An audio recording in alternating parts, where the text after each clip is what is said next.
Consider being arrested and losing a significant amount of money for a plant that is entirely legal but is viewed with contempt by the federal government. This is precisely what happened to Anuti Gonzalez about a year ago in Texas. According to the Texas Tribune, Gonzalez was stopped and arrested for more than a month before officers determined that the plant he was carrying was legal hemp, despite Gonzalez assuring officers that the plant met all requirements at the time of their arrest. I'll begin by discussing the plant's history, then offer solutions to the plant's current problem, and finally make my case for why marijuana should be legal. The debate over whether to legalize marijuana has raged over 45 years, and despite state legalization in the last 2 decades, the fight with the federal government continues. Hemp has a unique place in American history. Since the 1600s, it has been a valuable resource for the United States, used to make rope, sails, and clothing. In 1617, the Virginia Assembly mandated that all farmers cultivate hemp. Additionally, the Virginia Assembly authorized the exchange of hemp as legal tender in Pennsylvania, Virginia, and Maryland. However, as time passed and racial propaganda spread, the once valuable hemp plant morphed into an enemy of the United States. By 1931, 29 states had made marijuana illegal, and the prohibition continued in 1937 with the passage of the Marijuana Tax Act in the United States. This law made marijuana possession and distribution illegal on a federal level. The hemp plant was transformed from a resource to an adversary of the United States as a result of racial and false propaganda spread by the United States government. Following the Mexican Revolution of 1910, a large number of Mexicans began migrating to the United States. When they immigrated to America, they brought with them a large portion of their culture, including the recreational use of marijuana. It was only a matter of time before the American public began to associate the drug with immigrants. Henry Anslinger was one individual who played a significant role in this. Anslinger was the first man to be appointed as the Federal Bureau of Narcotics Commissioner. Following the reinstatement of alcohol prohibition, he quickly found himself as a man without an immediate issue to enforce. Without the prohibition of alcohol, the only things he and the Bureau could enforce were criminal activity and other matters involving cocaine and heroin. Due to the fact that these hardcore drugs were only used by a small percentage of the U.S. population, the Bureau did not receive a lot of business. As a result, the Bureau desired to prohibit all drugs, including cannabis, and because recreational marijuana was still relatively new and primarily confined to Hispanics and other immigrants, Anslinger could profit from it. He started his own radio show, which had numerous racial overtones. He, along with a large number of anti-marijuana activists, fostered. Anslinger could profit from it. He started his own radio show, which had numerous racial overtones. He, along with a large number of other anti-marijuana activists, fostered fear and prejudice towards cannabis. Additionally, as a result of this, the fear and prejudice that the American public felt towards new immigrants was channeled into cannabis. This eventually resulted in anti-drug campaigns warning the American public about the new marijuana menace and the horrifying crimes marijuana and its users would cause. According to PBS.org's Marijuana Timeline, during the Great Depression, widespread unemployment heightened public resentment and fear of Mexican immigrants, heightening public and government concern about the marijuana problem. This sparked a research frenzy that established a link between marijuana use and violence, crime, and other socially deviant behavior committed primarily by racially inferior or underclass communities. And in order to assist with this, the American government began creating advertisements and posters aimed at deterring people from using marijuana. The 2 images displayed on the PowerPoint depict propaganda that the U.S. would show to the general public. As you can see, neither poster contains any factual evidence. Only opinionated, far-fetched claims such as weird orgies, wild parties, and the smoke of hell were depicted. Not only are these posters obviously propaganda, but they also use religion and sexism to discourage people from smoking or using marijuana.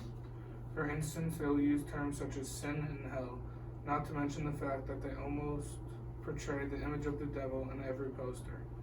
In general, these posters demonstrate how the government lacked evidence to support its claims about recreational marijuana use. However, in 1937, the Marijuana Tax Act was enacted, making marijuana possession and transportation illegal in the United States once again. If your definition of success is that fewer people smoked weed, then yes, it was successful. However, there are numerous disadvantages to this law.